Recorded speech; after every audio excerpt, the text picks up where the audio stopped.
A paz do Senhor Jesus Cristo, que Deus abençoe a minha e a sua vida. Sou o Diácono Gabriel e estamos mais uma vez no canal Escola Bíblica. Seja muito bem-vindo ao canal.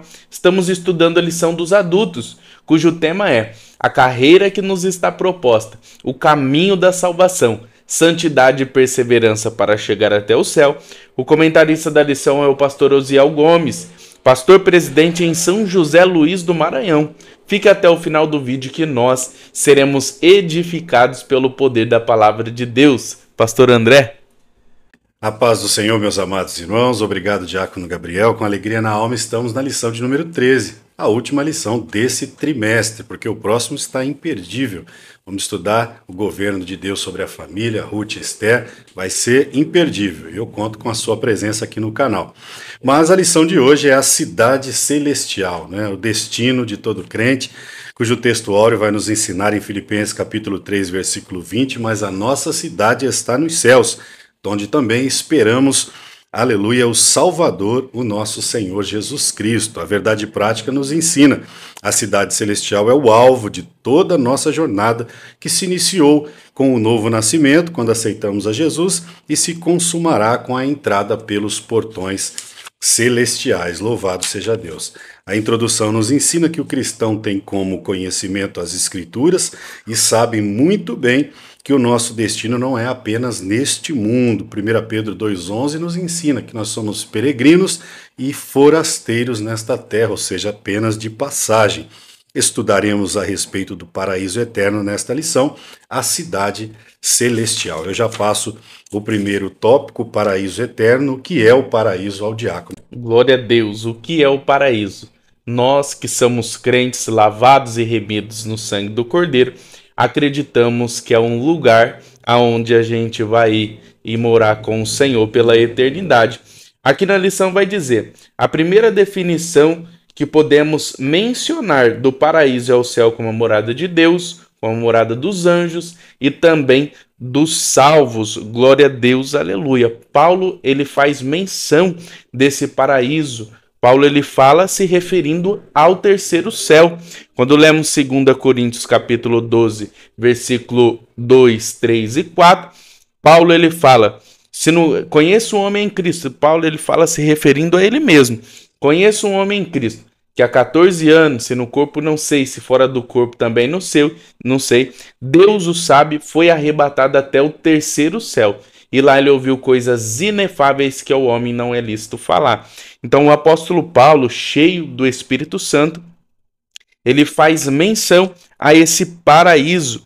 Em Lucas capítulo de número 23, versículo de número 43, Jesus ele diz ao ladrão da cruz ali também, ele fala, mencionando o paraíso, dizendo, ainda hoje estarás comigo no paraíso. Jesus ele dando uma oportunidade a um coração arrependido nos seus últimos minutos de vida. Quando lemos também a lição aqui, a lição vai dizer o seguinte, este lugar é a expressão de toda a soma de bem-aventurança, né?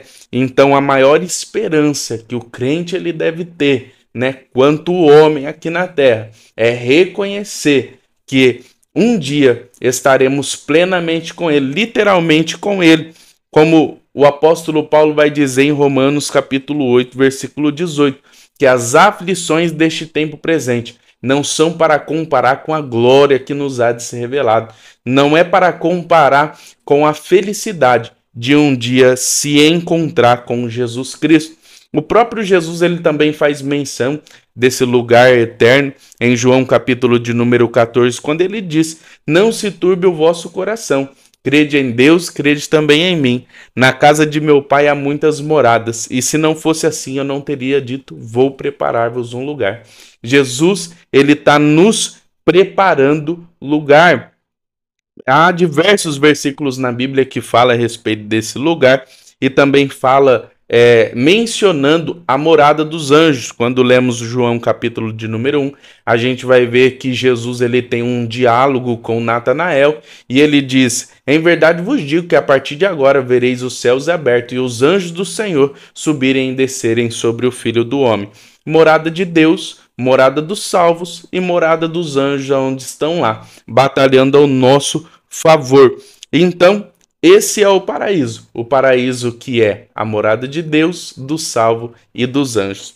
Passo aqui o segundo subtópico ao pastor André, o que é a cidade eterna.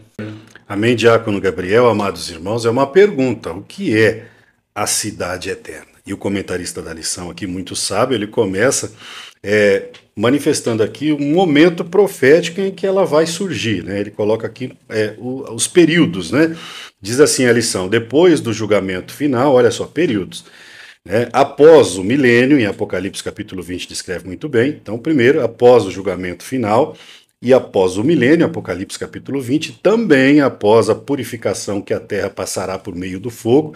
2 Pedro capítulo 3, versículo 10 descreve muito bem esse momento em que a terra passará por um período de purificação, né? As coisas serão desfeitas para que tudo seja novo, feito novamente. Lá está escrito em 2 Pedro, capítulo 3, versículo 10, está escrito assim, ó: mas o dia do Senhor virá como um ladrão, aleluia, de noite, no qual os céus passarão com um grande estrondo, os elementos se desfarão, ok? Ardendo, e se queimarão todas as obras que há na terra. Olha, esse é um período de purificação, onde as coisas terrenas serão desfeitas, que aí então, está escrito aqui na lição, aí a Nova Jerusalém figura como a cidade eterna de Deus. Apocalipse 3,12, é o que vencer, eu farei coluna no templo do meu Deus, dele nunca sairá, escreverei sobre ele o meu nome, louvado seja Deus, o nome do meu Deus, o nome da cidade do meu Deus, a Nova Jerusalém que desceu do céu, do meu Deus, e também o meu novo nome. Olha só então que a cidade celestial ela surge depois do milênio, após o julgamento final e também após a purificação que a terra irá passar. Por isso João descreve que ele viu novos céus e nova terra lá em Apocalipse capítulo 21. Ele disse: vi novo céu e nova terra, vi a cidade santa, a Nova Jerusalém, que de Deus descia do céu. Mas esse ato ele só ocorre após o julgamento, após o milênio e a purificação que a terra passará com os seus elementos, ok? Já foi citado aqui João 14:2, e aqui a lição diz que quando esteve na terra, o nosso Senhor Jesus fez uma promessa, que ele voltaria para o Pai e nos prepararia um lugar. Quem se lembra da aula retrasada, não a passada, onde falou da realidade do inferno, o inferno foi destacado como um lugar real, apesar de hoje estarmos falando aqui da cidade santa, do eterno governo, estado eterno e perfeito, mas eu me faço lembrar que estudamos na aula da realidade do inferno, que ele é um local, um lugar real, não feito para os homens, embora os homens estejam indo para lá pelo livre-arbítrio e a desobediência, mas o inferno é um local real que foi preparado para Satanás e os seus anjos. Por que eu estou fazendo essa comparação? Porque a Nova Jerusalém é também um local real, preparada por Deus para os salvos, para aqueles que decidiram obedecer ao Senhor. Um lugar tão real que a Bíblia descreve ele como uma cidade descrita quadrada, de faces iguais, com aproximadamente do tamanho de 12 mil estádios, né, iluminada de forma excepcional com a luz da glória de Deus, ok? Com muros de 144 côvados, 12 portas, cada porta com uma pérola, que corresponde às 12 tribos de Israel, e com a árvore da vida no meio da praça central desta cidade. Eu já me faço com vontade de estar lá, vivendo a eternidade. Por quê? Porque é um estado eterno, real e um governo justo sobre as nossas vidas. Louvado seja Deus. Nessa ocasião, ainda aqui no tópico 2, né? O que é a cidade eterna? Nessa ocasião, os salvos serão cidadãos desta cidade, desfrutarão das bênçãos eternas e habitarão com seus corpos transformados em um estado glorioso. 1 Coríntios 15:54, sobre o nosso corpo glorificado, né, está escrito: e quanto a isto, que é corruptível, se revestirá da incorruptibilidade, e isto que é mortal, se revestirá da imortalidade. Então se cumprirá a palavra que diz: tragada foi a morte na vitória. Oh, que glória a Deus, né?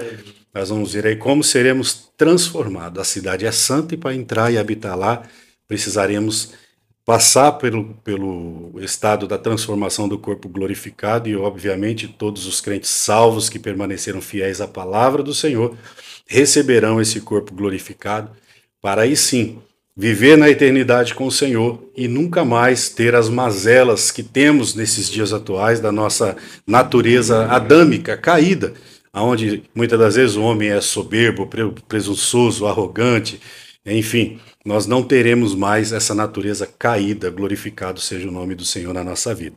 Eu já passo aqui o terceiro subtópico ao diácono Gabriel. Quando a eternidade começará? Glória a Deus, aleluias. Quando a eternidade começará. Falar sobre escatologia é um assunto um pouco difícil. Por isso, se você tiver alguma dúvida, pausa o vídeo, volta, porque tem que ficar bem esclarecedor essa parte aqui. É necessário a gente entender que existe 7 dispensações, né?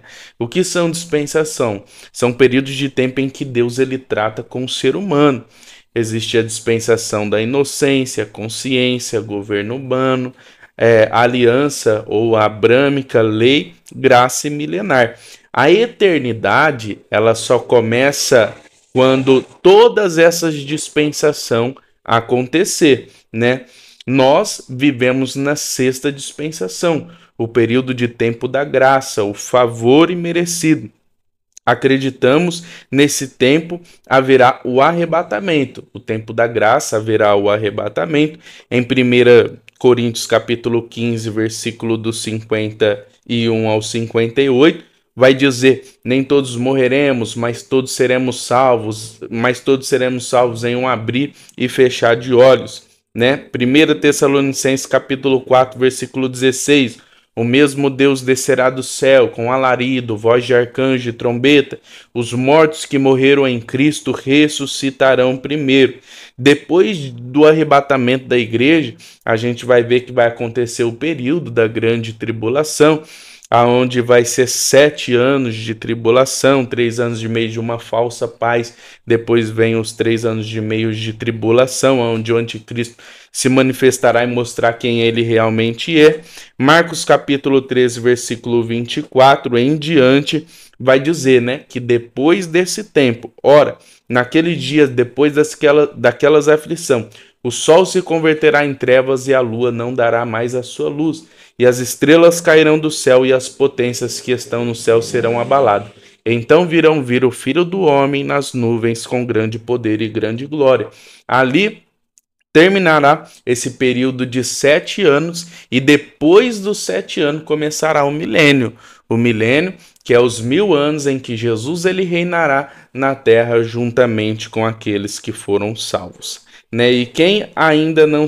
E a partir do milênio, a gente vai ver que começa a eternidade. Né? Depois do milênio, a gente vai ver que haverá o grande juízo do grande trono branco e depois começará a eternidade ao lado de Jesus. Então existe tudo isso, todo esse contexto, existe essa 7 dispensação, a última dispensação que é o milênio. Depois do milênio, aí sim começará a plena eternidade ao lado de Jesus. Porque a lição aqui vai deixar bem claro que muitas pessoas elas confundem, pastor André, o milênio com a eternidade. O milênio ainda não é a eternidade. O milênio é um período de tempo em que Deus ele reinará na terra junto com os salvos, né? E a partir do milênio, a gente vai ver aqui em todo o contexto da lição, que a partir do milênio, aí sim começará a eternidade. Passo aqui o segundo tópico ao pastor André, o eterno e perfeito estado. Primeiro subtópico, o estado perfeito à luz da doutrina bíblica. Amém, diácono Gabriel, o eterno e perfeito estado. Subtópico, como o senhor disse, o estado perfeito à luz da doutrina bíblica. Quando nós falamos de estado, diácono Gabriel, nós obviamente entendemos governo. E nós estamos falando aqui da cidade eterna.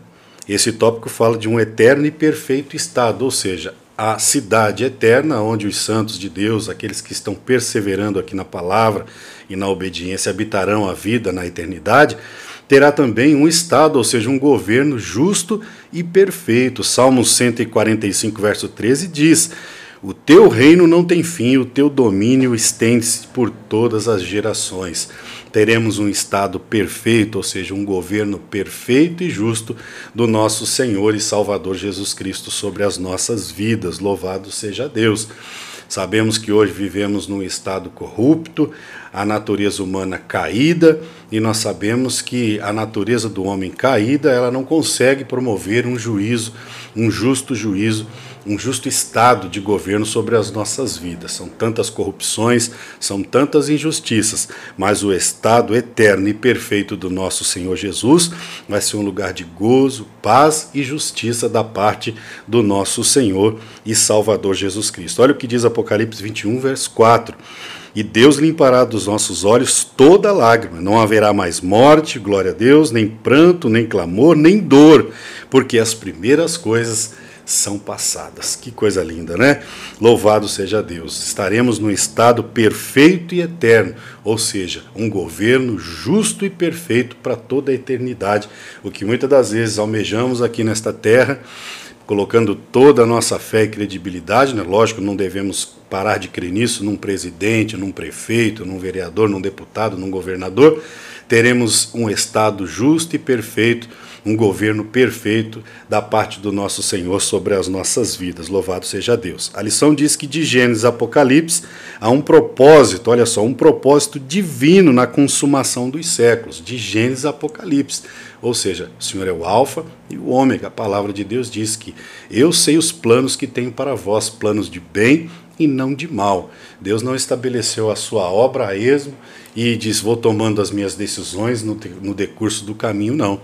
Deus, ele já fez a sua obra com princípios e planos perfeitos para a eternidade, para o homem que perdeu a comunhão lá no Éden. Ou seja, Deus estabeleceu o plano profético ali a partir de Gênesis 3,15, da salvação, da restauração da comunhão do homem que foi perdida lá no Éden. Deus tem o plano e a obra perfeita na palma das suas mãos. Talvez você diga, né, Diácono Gabriel, mas por que tanta barbárie acontecendo? Porque muitas das vezes nós vemos e pensamos, por que tanta injustiça? Porque Deus está trabalhando em cima do livre-arbítrio e da vontade humana. Louvado seja Deus. Lá em Deuteronômio o Senhor vai dizer, eis que vos tenho proposto a vida e a morte, a bênção e a maldição. Ou seja, Deus nunca impôs nada, ele está trabalhando sim, dentro da obediência e da desobediência do homem aqui na terra. Louvado seja Deus.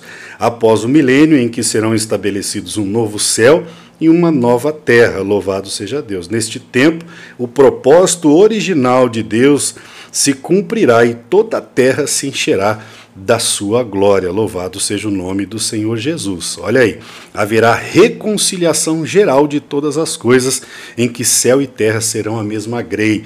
Grei é um grupo de pessoas no mesmo propósito, no mesmo objetivo. Colossenses capítulo 1, versículo 20 diz, e que, havendo por ele feito a paz pelo seu sangue na cruz, por meio dele reconciliastes consigo mesmo todas as coisas, tanto as que estão na terra, como as que estão no céu. Louvado seja Deus. Por isso, o perfeito e eterno estado é descrito na Bíblia como um lugar belo, de santidade e perfeição, pois a antiga ordem em que imperava a natureza do pecado ou a natureza caída do homem que nós temos, foi abolida e deu lugar a um lugar santo, puro e perfeito. Louvado seja Deus. Olha aí, como já citei, Salmos 145, verso 13. O teu reino não tem fim, o teu domínio estende-se de geração em geração. Louvado seja Deus. Eu já passo o segundo subtópico, do tópico 2 ao Diácono Gabriel, o estado perfeito à luz do Apocalipse. Glória a Deus. O segundo subtópico vai dizer o estado perfeito à luz de Apocalipse. O livro de Apocalipse, ele apresenta alguns símbolos que nos mostra a glória única desse lugar maravilhoso, né? Quando lemos Apocalipse capítulo 22, versículo de número 1, João ele diz, e mostrou-me o rio, claro como um cristal, que fluía do trono de Deus. Quando paramos para meditar na palavra de Deus, vemos que essa água que flui Essa água, ela está presente em toda a escritura, né? Quando Jesus ele tem um diálogo com aquela mulher samaritana em João capítulo de número 14, Jesus ele diz: qualquer um que beber desta água, tá se referindo à água terrena, qualquer um que beber desta água tornará a ter sede, mas aquele que beber da água que eu lhe der nunca mais terá sede, porque lhe fará nele uma fonte de água que jorra para a vida eterna. É essa água que flui do trono de Deus, que nos traz vida, que nos traz esperança, que nos traz alegria. Isaías capítulo de número 44, versículo de número 3, também vai falar dessa água, porque derramarei água sobre os sedentos e rios sobre a terra seca. Derramarei do meu espírito sobre a sua posteridade e bênção sobre a sua descendência. Então a gente vai ver simbolismo da glória do Senhor naquele lugar a qual nós aqui na terra usufruímos de algumas coisas também. Também aqui na lição vai dizer na letra B sobre a eternidade, simbolizando a árvore da vida, porque lá seremos eternos, né? Glória a Deus. A árvore da vida está no centro de Jerusalém, nos trazendo vida, nos proporcionando aí a eternidade. Lá não haverá morte. A letra C fala sobre a eternidade sem males, né? E quando lemos o livro de Apocalipse, João ele fala um pouco a respeito das coisas que ele viu ali, e João ele diz: e levou-me em espírito a um grande alto monte e mostrou-me a grande cidade, a santa Jerusalém, que de Deus descia do céu. Ele vai dizer que os muros são de jaspe, a cidade de ouro puro, semelhante a vidro puro.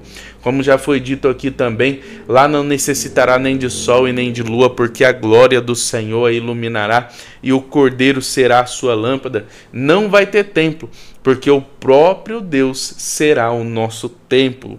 Glória a Deus. Aleluia. A letra D vai falar também a respeito da eternidade na presença de Deus.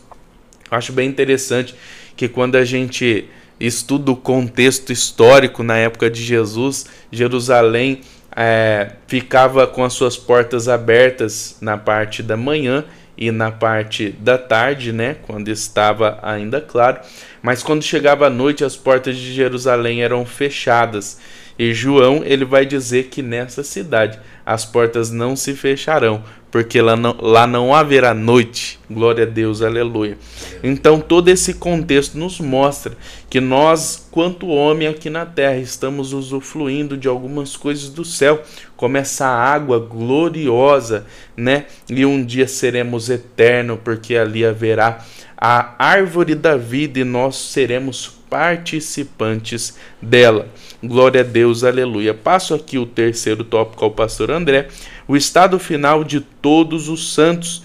Primeiro subtópico: o que todo crente salvo deve esperar. Amém, Diácono Gabriel. O que todo crente salvo deve esperar. A lição aqui nos ensina que todos os santos de Deus, tanto da antiga aliança, do Antigo Testamento, como do Novo Testamento, nunca viveram nesta terra com a ideia de permanecer aqui para sempre ou na eternidade nesta terra presente. A palavra de Deus, em 1 Coríntios, capítulo 15, 19, vai dizer: se esperarmos somente em Cristo nesta terra, somos os mais miseráveis de todos os homens. E a lição aqui nos ensina que os irmãos da antiga aliança, do Antigo Testamento, como do Novo, nunca colocaram as suas esperanças em viver eternamente nesta terra, sempre esperaram pela eternidade, né? Se você fizer inclusive um levantamento de todas as religiões aí que adoram falsos deuses, começando ali pelos egípcios, que embalsamavam os seus defuntos, preocupado com a vida eterna, né? O jovem rico que indagou o nosso Senhor: mestre, o que devo fazer para herdar a vida eterna? Você conhece a história? Todos se preocupam com a vida após a morte, com a eternidade.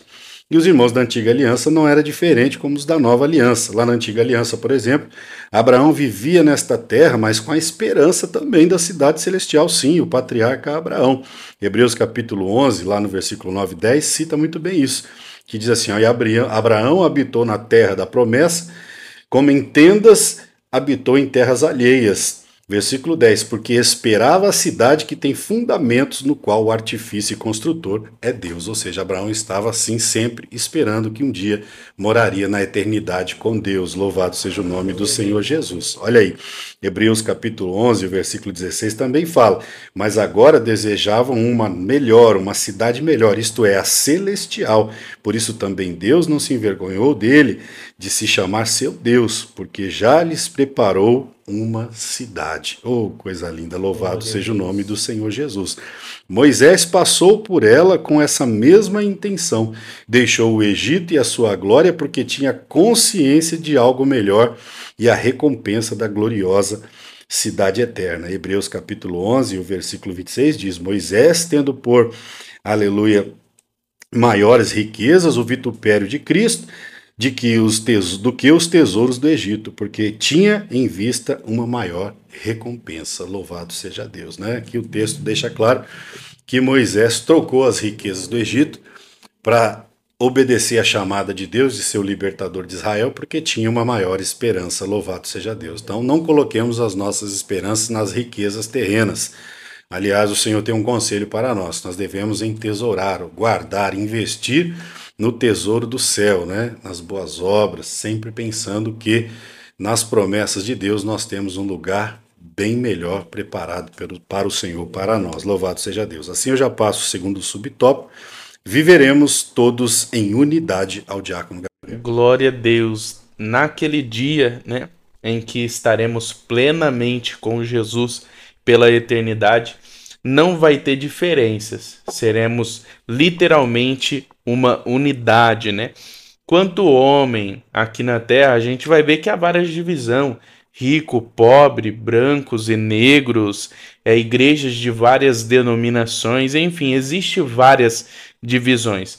Mas no céu não vai ter isso. Quando lemos a Bíblia Sagrada, vemos que à luz das Escrituras a humanidade é dividida em duas partes, judeus e gentios. Jesus ele veio com a dispensação da graça, o tempo da graça, e a gente vai ver que Deus ele estabeleceu a igreja já com o intuito de tirar essa divisão. Como o apóstolo Paulo mesmo, ele diz que de dois povos Deus ele fez um, quebrando a barreira da separação. Então a igreja ela veio para tirar essa divisão. A igreja é isso. É formada por judeus e gentios convertidos ao cristianismo. Quem são os judeus? Judeus são todos aqueles que são descendentes de Abraão, e os gentios são todos aqueles que não são descendentes de Abraão. E desses dois povos, Deus ele fez um, quebrando a barreira da separação. A graça ela veio com esse intuito, né, de tirar essas divisão, como por exemplo, quando a gente vai meditar na biografia de Jesus, nas histórias dos grandes heróis da fé, no contexto histórico a gente vai ver que as mulheres elas eram tidas como objeto, mas Jesus ele veio trazendo essa unidade, de modo que Paulo, cheio do Espírito Santo, ele vai dizer que a mulher não é independente do homem, nem o homem é independente da mulher, pois assim como a mulher provém do homem, o homem provém da mulher, e os dois provêm de Deus, ou seja, cada um tem a sua importância.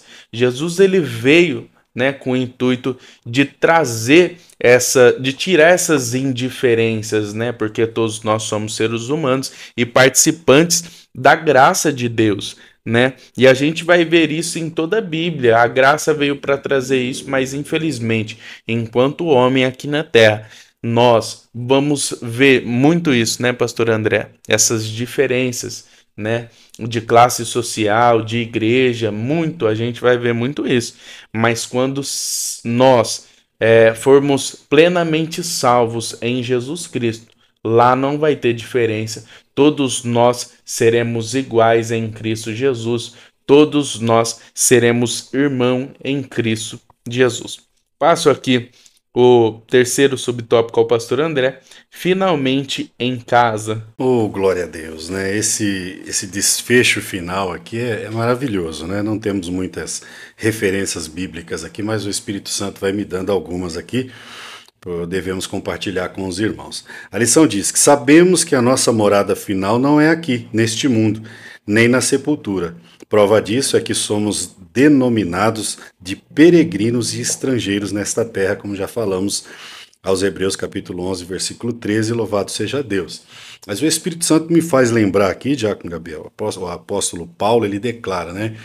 O viver é Cristo e o morrer é ganho. Né? O que Paulo estava dizendo com isso? Enquanto em vida eu vivo aqui servindo a Deus. O viver é Cristo. Mas se eu morrer, melhor ainda, porque estarei ao encontro do Senhor. Né? Me faz lembrar o Espírito Santo do texto de Gênesis capítulo 5, em que a Bíblia diz que Enoque não foi achado, porque era um homem que andava com Deus, louvado seja o nome do Senhor Jesus. Me lembro que uma vez uma pequena criança vindo do culto com os pais, indagou o pai, pai, aonde Enoque foi parar se a Bíblia diz que ele sumiu? E o pai disse, não sei, filha. E ela disse, eu sei. Sabe o que aconteceu? O pregador não disse que Enoque andava com Deus, naquele dia ele foi passear com Deus. E quando eles caminhavam por uma longa distância, num dado ponto, um lugar lindo e maravilhoso, Enoque disse para Deus, Senhor, estou enganado ou estamos na sua casa? E Deus disse para Enoque, de fato, meu filho, se nós já andamos juntos todos os dias, por que não você ficar aqui logo de uma vez? Olha que coisa linda, né? Então todo crente salvo precisa entender que a sua morada não é aqui. Louvado seja o nome do Senhor Jesus. Um pastor amigo meu, e meu pastor, ele já disse, né? Trabalhe todos os dias e ganhe dinheiro como se Jesus fosse voltar daqui 100 anos. Mas ore e vigie como se Jesus voltasse hoje, né? Enquanto em terra, cuide bem da sua família, da sua casa, pois a Bíblia diz que aquele que não cuida da sua casa é pior que o infiel. Mas enquanto crente que deseja e almeja morar na eternidade com o Senhor, vigie e ore todos os dias como se Jesus voltasse hoje. Coloque a sua vida no altar, porque esta terra é passageira, ela se desfará. Assim cremos na sã doutrina, mas cremos que há um lugar lindo e maravilhoso preparado para aqueles que servem e temem ao Senhor. Assim eu já passo ao diácono Gabriel a conclusão desta linda lição, a última desse trimestre. Glória a Deus. O céu, o destino final de uma jornada. Nós estamos passando por uma jornada, né? Existe o lugar onde a gente está e existe um destino. E entre o lugar onde a gente está e o destino existe um processo. E a gente tem que passar por esse processo de joelhos, em jejum, oração. Como o apóstolo Paulo diz, que as aflições deste tempo presente não são para comparar com a glória que nos há de ser revelada. Paulo, cheio do Espírito Santo, ele diz, quem nos separará do amor de Deus? A tribulação, a angústia, a perseguição, a fome, a nudez, o perigo, a espada? Por amor de Cristo, somos entregues à morte todos os dias. Somos reputados como ovelha para o matador. Mas em todas estas coisas, diz o apóstolo Paulo, somos mais do que vencedores por aquele que nos amou. E ele continua dizendo, que estou certo de que nem a morte, nem a vida, nem os anjos, nada nos separará do amor de Deus que está em Cristo Jesus, o nosso Senhor. Nada pode nos separar dessa esperança, dessa firmeza, dessa certeza de que um dia estaremos literalmente ao lado de Jesus e poderemos dar um abraço no nosso mestre. Não é isso, pastor André? Passo aqui as considerações final ao pastor André. Bom, glória a Deus, diácono Gabriel. Estou feliz porque terminamos o nosso primeiro trimestre do canal, que é novo, né? O nosso canal Escola Bíblica, do pastor André Porcel, diácono Gabriel.